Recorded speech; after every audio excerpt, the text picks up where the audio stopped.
Hi, do you know what today's thought? And today's, before I get to today's thought, if you're a regular viewer of this vlog, and if you're not, why aren't you? Then you will have noticed that there was not a vlog yesterday. That's because I record these vlogs the day before you see them, and the day before I would have recorded yesterday's vlog was Memorial Day. And like a lot of you, probably most of you, maybe all of you, I took Memorial Day off, did not record a vlog. So that's why. But here I am today, and today we're going to talk about the Arab vote in the upcoming election.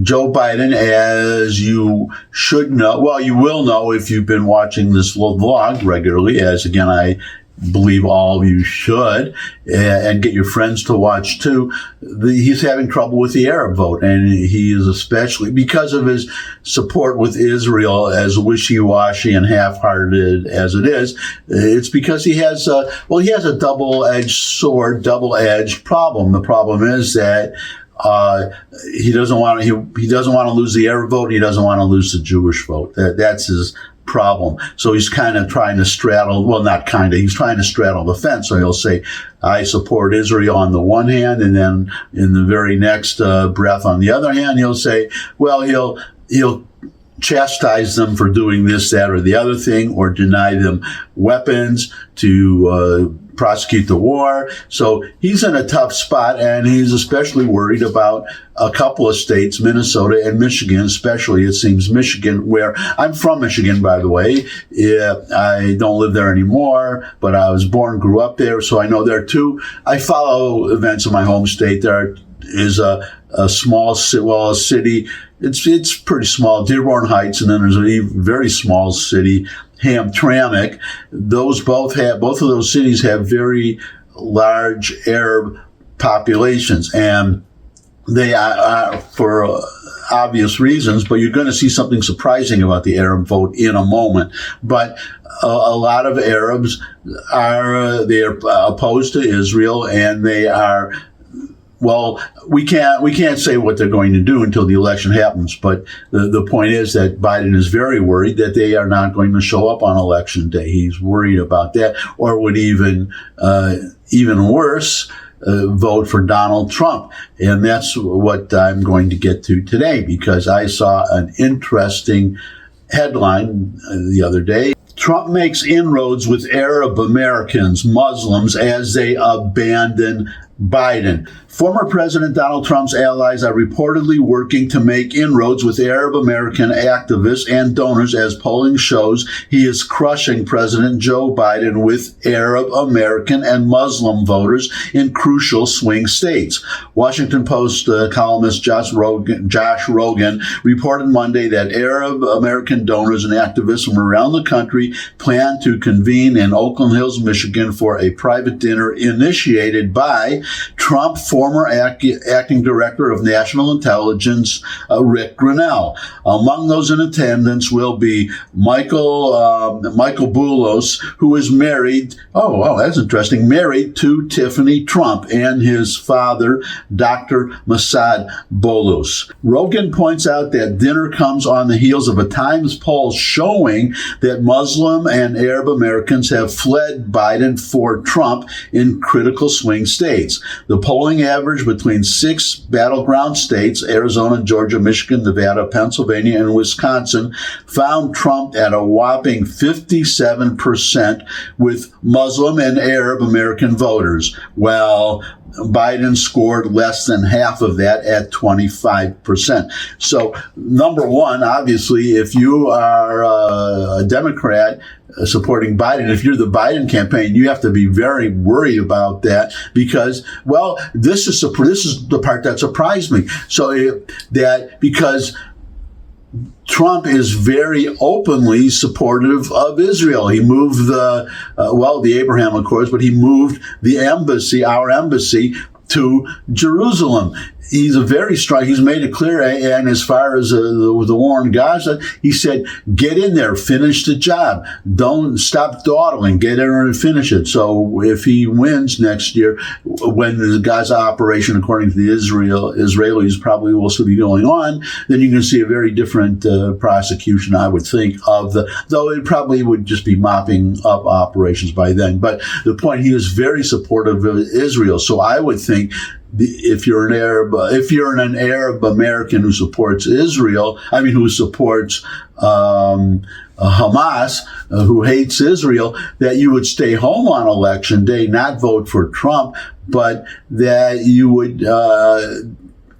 That you would stay home, that you would not turn around and actually vote for Donald Trump, who supports Israel more.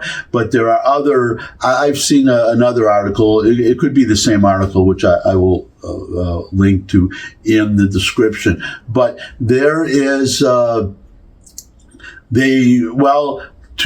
punish the Democrats, to punish Joe Biden, but punish the Democrats, to say, okay, well, if you're going to support Israel, then we might as well vote for Trump. And that would punish the Democrats much more than staying home. But there is another motive afoot here. I've read, and it makes sense to me, that they want to transform the Democratic Party into a pro-Arab, to an Arabist party, to an anti-Israel, and let's be frank, anti-Jewish party. And this is how they plan to do it. They'll stay home and they say, well, we'll vote for Trump. If you want our vote, you have to be anti-Israel. That's what they're going to say, because that's why I want to be fair about this. I always try to be fair, and when I'm not, you can always point it out in the comments. That's what they're there for. And I've mentioned in the past that I'm semi-retired real estate broker, still work with people in New York, but I worked with a lot of Arabs, and one of my, he was a customer, but he turned out to be a very close friend, is an Arab immigrant he came to America when he was from Yemen, when he was, there's the people who are firing rockets at shipping in the Red Sea. He came from Yemen as a child, and very, very, very, very supportive of Israel. I know, because I spent a lot of time with him, and we had lunch together, obviously doing business, touring, prospective. It's commercial real estate, not residential real estate. So not just talking about buying a house or whatever, but opening multiple locations for retail businesses. And I've interacted with a lot of Arabs. I had another Arab customer, but in dealing with them, then you deal with other Arabs. And there are a lot of Arabs who are very, very friendly, not anti-Semitic at all. And I can attest to that. And, very, very, very supportive of Israel. When Israel is fighting the, Hamas, or Hezbollah, any of that. My friend was I haven't seen him in a while. I moved to Tennessee, and we lost contact, but over a business matter, nothing personal. But so I don't know. But he, at the time, he was very, very just rooting for Israel to win, and saying, why don't they go in there and just finish it and eliminate all their enemies? So. Anyways, I'm getting off track here, as I often do, so get back on track. This has I was just surprised. What's the term the British use, gobsmacked. I was gobsmacked to see Arab voters not just leaving Biden, but actually voting for Trump and supporting him, to the point that he is going to, as I understand it, speak before. Well, no, this was Rick Grinnell. Rick Grinnell but he served in under. I think he was Deputy National Security Director. I'm not going to look. Doesn't matter. Very high office in the Trump administration. He is going to be reaching out to the Arabs. So it'll be interesting to see what he says, because he is very. I've heard him in the past. He is not going to switch sides or straddle the fence like Biden is trying to do. So it's going to be very interesting to see how this plays out. But I just had to share that, because it's major. It's major news in Michigan. If that costs him, if that costs Biden the election, if he loses Michigan, and for instance, I see him losing in Pennsylvania right now. The polls are showing that. But if Biden loses Pennsylvania and loses Michigan, and if the Arab votes, the 100,000, I think, Arab Muslims in the primaries voted uncommitted to show their unhappiness with Joe Biden. So if Biden loses Michigan, and if it's by 100,000 votes or less, then I don't know. I'll probably hear liberal heads in Michigan exploding all the way here to where I am in Tennessee. But that's my thought for today. Thanks for stopping by. If you could subscribe, that would really be great. Your comments are always welcome in the comment section below the video.